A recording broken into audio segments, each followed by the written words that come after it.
everyone. Welcome back to another episode of 21st Century Youth. Thank you for watching. I hope you enjoyed the last 3 weeks, the programs where we finished the lyrics. I hope you enjoyed it. Yes, at the end of it, Zaylee won, so congrats to her. She did get a prize. Don't think we didn't give her a prize. She did get a prize afterwards.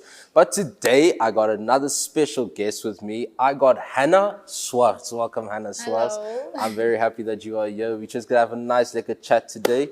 So can you just tell the viewers a little bit about yourself, just so that they know you, so that the program doesn't feel like who's the stranger sitting with us right now. So just give a little input of who Hannah is. Hallo allemaal, ik is Hannah Swartz van Woester. Dit is maar basically wie ik is. Ik is een ma van 2, jonggetrouwde mama van 2. Ik is tans bezig met beauty. Ik doe personal styling. Ik doe zo nou en dan een paar vlogs, but mainly as ek 'n youth leader in onze kerk. So ja, dat is wie Anna is. So you're from Woester? Yep. Yeah, I got family from Woester. Now the thing is with Woester, you gotta calculate when you gotta go visit there respectfully, because then it's cooking hot. I remember there's one summer we were there, mistake that we made. I was in nothing but a vest and short and pluckies the whole time, and then it's also cooking cold as well. Baie cold. How's it living in Woester for you? Have you been there your whole life, or did you move there? Ik is geboren in Woester. Ik het daar groot geraakt. Zolang als wat ik kan onthouden, het ik daar groot geraakt. So ja, ik is, hoe zeg je nou weer? Born and bred. Oh, born and bred. Woestorian. Yes. Is that the right word, Woestorian? So you are the youth leader in your church as well. When did you start becoming the youth leader? Yeah. And wait, I gotta ask, how do you find it? Because I know for a fact from my youth leader, it's a big responsibility. It's a big responsibility, and I know the kids can put a lot of stress and on you because of the responsibility that you carry. So how do you find that responsibility? I've been the youth leader since I was 16. Het is baie lang. Ja. As wat ek so lank as ek kan onthou op hoërskool gekom. Omdat ek 'n pastoorskind is, moet ek nou iets wees. So ek was 'n jeugleier. So die leierskap kom saam met my hele entire journey. Yeah. It's been tough. Het is nie maklik nie, maar dit is ook nie, as jy die kinders se gesigte sien, is dit nie moeite werd. En die feit dat vir die hele tyd wat ek die jeugleier is, tot nou toe, ontmoet sy aan mekaar nuwe kinders, dat sy verloor weer kinders, dan ken sy weer nog kinders. So, het was a up and down, roller coaster of so you said you're the pastor's child. Now, I don't know if you can relate, but with me, I'm not a pastor's child. My dad was, what's the word? An ouderling. An ouderling. But it felt like he was a pastor as well, with the authority that he carried in the church as well, but he was an ouderling. But it's almost as if there's so much expected from you. Like, you have to, let's say like this, growing up always in church, you always have to, it's like you carry the image of your parents. Like, loop yes, exactly. And so, like, did you also have that growing up? Ja, verschrikkelijk. Het was, daar is die enigste ding wat my die meeste geïrriteerd het. Want jy sal nou bijvoorbeeld in 'n klub wees. Er sal iemand vra, is jy nie pas is James se kind? Wat ja, doen sy? Exactly. Das ek sê nou wat maak sy aan nie so? Exactly. So nie een van ons hoor dit nie, but daai was eintlik die sin wat my gedryf het tot baie ander dinge. Ja. Is jy nie pastoor se kind toe? Hoekom gaan sy so aan? Sy se pastoor se kind, sy is veronderstel om beter te weet. So dit was daai sin wat baie dinge gemotiveer het. Amper soos as ek nou hoor, ek maak nou 'n voorbeeld voordat ek my hart vir die Here gegee het, né? As ek gehoor het iemand sê, ek is miskien by 'n kuier of so en ek hoor iemand sê, as hy nie pas het James se kind, soms was dit nie sy hart, miskien was dit so onlangs ook, as hy nie pas het James se kind, dan besluit ek nou by die kuier, gaan ek nou vir my die dronkste drink, net omdat hulle gesê dat dis pas het James se kind. So die expectation wat loop jou sit, het is as amper soos hulle aanskou jou nie as 'n normale teenager nie, sy is nou net You're completely different. Pastor's child, you can't do this, you have to. And respectfully, in that time for me as well, it became like a burden because so much was expected from me that I can't be doing this. I can't even speak in a certain way because that's not the way your parents must raise you. You must, I can't say pastor's child because I'm not a pastor's child, but I know a lot of my friends, they also came through the same thing where you're just not allowed, you're not allowed to do certain things. And for me, that also, in like what you said, motivated me in a way to, you know, like that, get a little naughty, go do some things I'm not supposed to, because it's like you're in this box, man. Yes. And you feel like every little title, every little responsibility is thrown in the box, and now you just, box explodes and you want to escape. And that can lead you to making wrong decisions, and then eventually you regret it, and then you come to this part where we're about to talk about is the topic today. Not really the topic, but more of the foundation of the program that we're going to be talking about is overcoming depression. Not just depression, because then this program will be depressed if we just talk about depression, but overcoming depression. So from me, I personally can't say that I was really in depression. Like I can't say that I was really in this dark place for a certain amount of time and I was just stuck.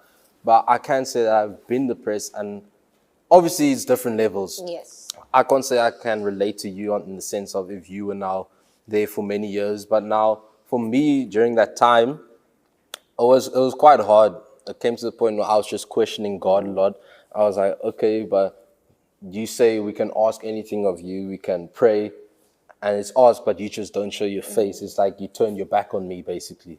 Because that's how it felt for me. Like, I felt, okay, God's turned his back on me. My family is basically like, I can't relate with you guys. Like, you're my family, but it feels like you're strangers to me because it's like no one gets me in a sense. Because 2 weeks ago, I gave some topics on 21st Century Youth. And one topic I touched on was the silent treatment that we give our parents. But that is in a sense also like a depressed season as well. Because no one gets you, no one wants to talk to you, and you don't want anything from anyone, especially God in my life at that time. I felt, okay, I'm not going to church. I hear my parents are getting ready. My dad always on a Saturday evening, morgens kerk, but gaan slapen, go to bed, wake up for church. Then I would stay in bed, I hear them getting ready. My dad would be like, okay, ons gaan ry. I'm fake sleeping here because I don't want to do anything regarding God, basically. Like, for me now, I know I'm sharing a lot. Back in that time, and then we were forced to go to church. I'd somehow rock up to church, hoodie, sweatpants, blackies. That was me. Like, I did not give a word about church. And then, like, I don't know if you can relate. In that time, when you're there, then it feels like nothing's getting to you. It's just, you're cutting out everything, and it's darkness, is what I can say. But what would you like to input on first depression, then we'll talk about overcoming? Okay.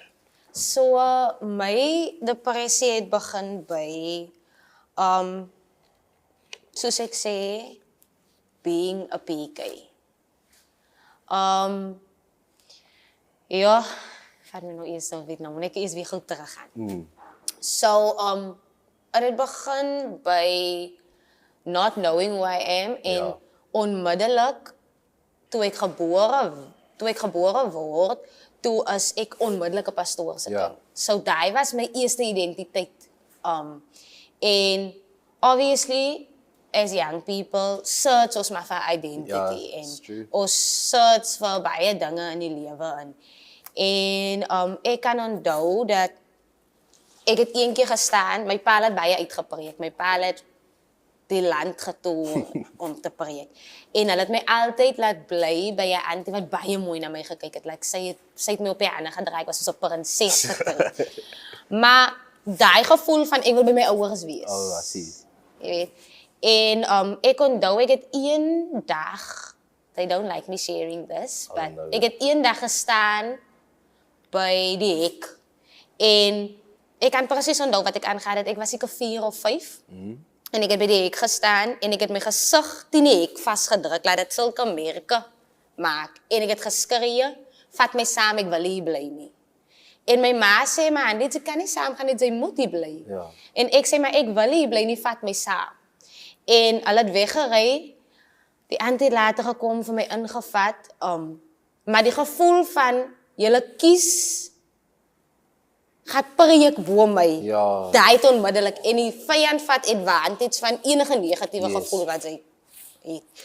En vandat ek groot geraak het, onthou ek hy memory. Dat my ma my gelos het by iemand en ek wou nie haar gebly het nie, ek wou saam gaan.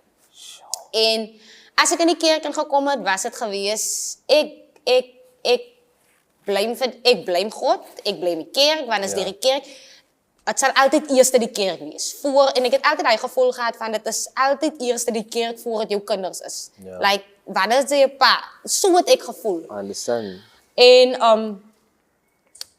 na die, soos ek groter geraak het, het ek begin soek na liefde. Ek het begin soek na aanvaarding, ek het begin soek na...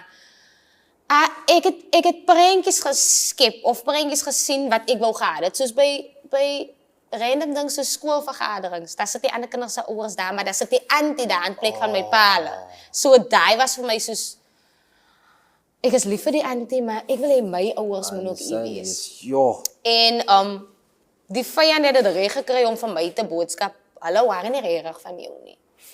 En so het ek dis nou die diepste wat ek al ooit gegaan het met my testimony. So het ek in verskillende relationships gegaan. Ek was nooit single. Ek het altyd iemand gehad. Because why? Ek wou nie alleen wees nie. Want ek het gevoel, ek is heeltyd alleen.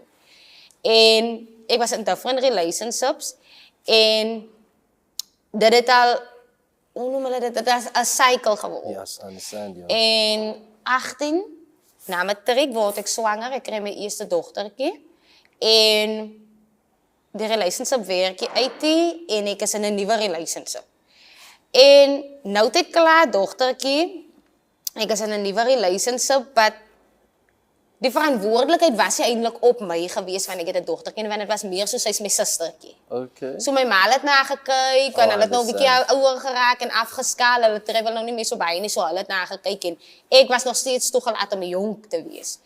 En ek is in 'n nuwe relationship en ek word weer swanger. En ek sê vir myself, ek is nou op college, ek kan nie nou met nog 'n kind hê, ek wil nie nog 'n kind hê nie, ek gaan nie, ek wil nie, ek kan nie, sê ek vir myself. En ek maak vir my 'n afspraak by die abortiekliniek en that was when everything just went. En ek het my eerste abortus gehad toe ek 18 was. En van die tyd af, mense sê dat die wat, ek weet nie of ek het mag live sê nie, maar mense sê niks gebeur, is net 'n fetus, wat die stemme wat ek in my kop van die dag af gehoor het. Ek het myself verwyd, ek het myself gesê, sy is 'n moordenaar, want hoe kan sy so iets doen, en depressie het onmiddellik ingekiek. Hij was daar wat ik geleerd het, wat ik net mijn kop toegetrek het, en ik wil niemand zien nie. Hij was daar, want ik het nog een studie ook. Hij was daar wat ik uitgegaan het, maandag, trek ik mij aan, ga de klas toe, van die klas af, beginnen drank. Drank tot die next dag toe, gaan met diezelfde kleren weer terug klas toe. En uit die klas ik drank weer. En daar was mijn pattern geweest, want ik wou die stemmen wat in mijn kop is, ik wil het niet gehoord het. En ik is uit die relationship uit. Ik kom toe huis toe. Ik draai, want dat is wat hulle nou sê, gee je hart vir die Here, ik geef mijn hart vir die Here, maar niet voor myself. Voor mijn ouers, voor mijn vrienden, voor... Net laat ik nou moet regen wees, en ik is een pastoorskind. En dat heeft voor mij gewerkt, want het was niet voor mijzelf. Het was voor andere mensen geweest. En ik is in een relationship met iemand wat zei, hij is ook bekeerd. En ik word weer zwanger. En nou heeft het nou al voor mij geraakt, ik weet wat om te doen. So I went back to the doctor, zocht me uit. En dat was mijn tweede abortie. En ik heb letterlijk af en af mal beginnen raken. Niet mal in de zin van, ik is normaal tussen mensen, maar in mijn kop voel het voor mij. Je ziet altijd stemmen wat ze met mij praat. Ik kan niet slapen, ik heb insomnia beginnen krijgen, ik kan niet slapen. Ik heb later aan zo ver gegaan. Ik heb altijd mezelf gezegd, ik zal drank, maar ik ga niet drugs gebruiken. En later aan heb ik zo ver gegaan dat ik in verkeerde vrienden betrokken geraakt. En Die vyand sal vir jou 'n prentjie skep van vriende en dan lyk dit vir jou dis normaal. Ja. Want toe ek met vriende wat ook depressed is en hulle is ook op 'n low en hulle praat oor al die goede wat nou relate vir my. Die een van my vriende was ook 'n pastoorskind geweest, maar hy was 'n seun. En ons het so te sê gefeed van mekaar se negativity af. Yeah, I understand. En so daar's my journey begin het met cocaine. En ek het begin cocaine gebruik because I know die alcohol vat jou op 'n high, maar jy wil nie dronk wees nie, so die cocaine bring jou op 'n low, laat sy's net normaal. En daai het my lifestyle geword. En vir al die tye wat ek gedrak gewees het of dronk was, het ek die stemme in my kop gehoor. En ek was in 'n abusive relationship gewees. Like soms sit ek en dan dink ek met myself, hoekom het ek myself deur alles dit gesit? Like hoekom het ek net met iemand gepraat? En soms like ek wil vir julle sê, nee, soms dit is okay. Dit is okay om letterlik 'n afspraak te doen. Jy sê Mali. Die Here, ek weet die Here het mense daar gesit om vir jou te help.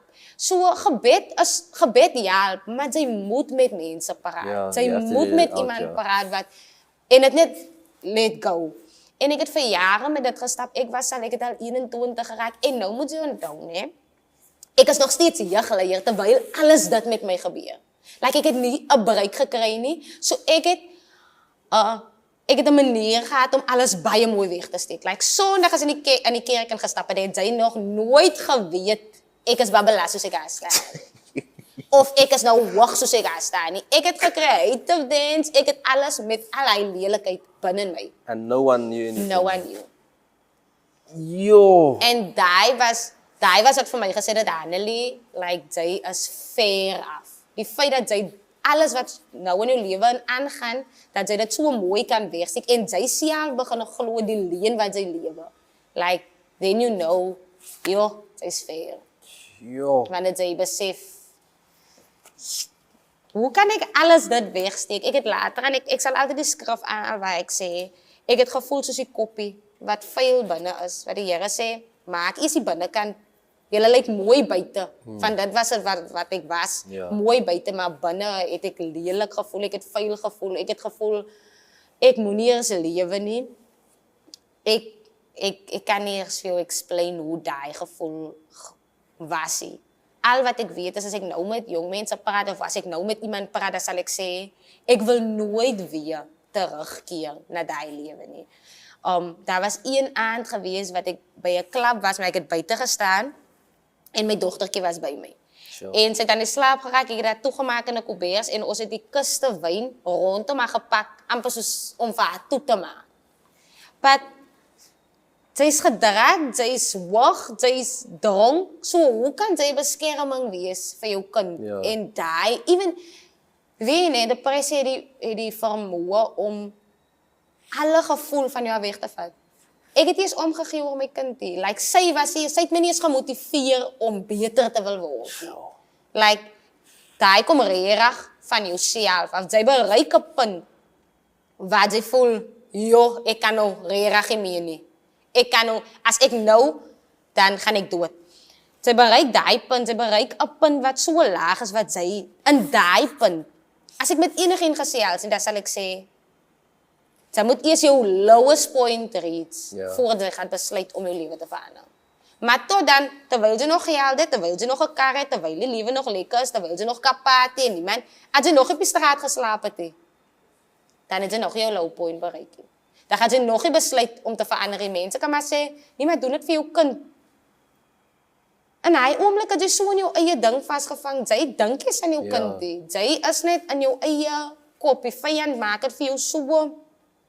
As net sy dink dit, is selfsugtig. Depressie maak jou selfsugtig, because sy dink net aan jouself en hoe dit vir jou laat voel en hoe jy lê in die bed en wat dit aan jou doen, maar jy dink nie aan wat dit aan jou mense rondom jou doen. En dit het letterlik 'n effek op jou mense rondom jou. Goodness me. So, you said at 18 you had your first child, right? Did your parents know? Obviously. Yes, they knew about the first one. Were they supportive or were they like angry? Because I know Aan die begin, as 'n mens nog gaat sê, dat is hulle kwaad. Maar Ja. toe die kind nog gebore was, toe is hulle het geaanvaar. Met die abortus het hulle glad nie geweet nie. Because ek het vir myself gesê, ek dink dis wat dit so erger gemaak het, die feit dat ek vir niemand kon sê nie, en ek het vir myself gesê, dit is geheime wat ek saam met my graf toe gaan vat. Oh. Ek het letterlik vir niemand gesê nie, het was net ek wat geweet het. En you know, when things are in the dark, the enemy has that over your head, because as niks lig wat daarop skyn, Ja. niemand weet daarvan nie. So nou kan hy kan jou lekker terrorise met hy inligting. Ag, jy is so kwyt, kusing sy voor die mense, hierdie kerk, en as die mense maar net moet uitvind, wat het sy aangevang, dan gaan sy onmiddellik en sy was nog happy, maar onmiddellik het hy hoor in jou kop en dit is so, Sure. Guilt. ja. Goodness me. Now, usually, like for a youth leader, and for pastors and all of them, they have that thing, practice what you preach. You can't just say one thing, but then your life shows something different. Now, you said during that time, you were so good at hiding everything. Did you not feel guilty or like...